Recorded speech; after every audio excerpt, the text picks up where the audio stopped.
আপনারা অনেকেই হয়তো জানেন না আইপিএস ডিসপ্লে ও অ্যামোলেড ডিসপ্লের মধ্যে কী থাকে।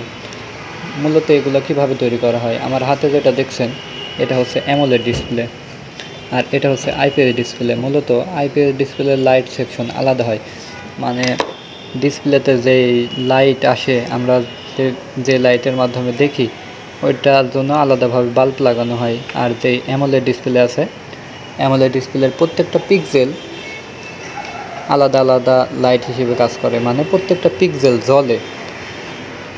আইপিএস ডিসপ্লের মধ্যে দেখেন আপনারা অনেক ধরনের পেপার পাবেন, কারণ হচ্ছে নিচের যে লাইটটা আছে ওইটা পুরো ডিসপ্লেতে ছড়ানোর জন্য এই পেপারগুলো ব্যবহার করা হয়। আর আইপিএস ডিসপ্লে সবসময় মোটা হয়, আর অ্যামোলেড ডিসপ্লে চিকন হয়। এবং ইন ডিসপ্লে ফিঙ্গারপ্রিন্ট, এটা অ্যামোলেড ডিসপ্লে ছাড়া আইপিএস ডিসপ্লে কখনোই কাজ করবে না।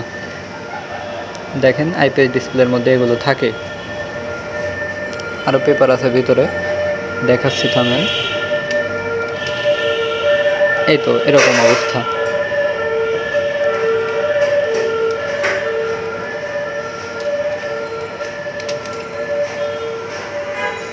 এরপরে অ্যামোলেড ডিসপ্লে দেখাবো। এগুলাই থাকে, পেপার থাকে অনেকগুলো। আচ্ছা, এটা সেট আপ করে সাইডে রাখি।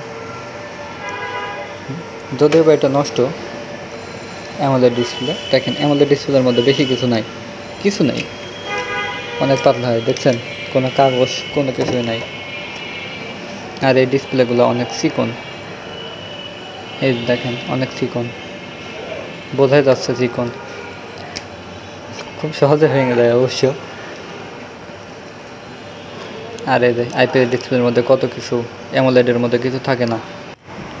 আজকে এই পর্যন্তই। সবাই ভালো থাকবেন। খোদা হাফেজ।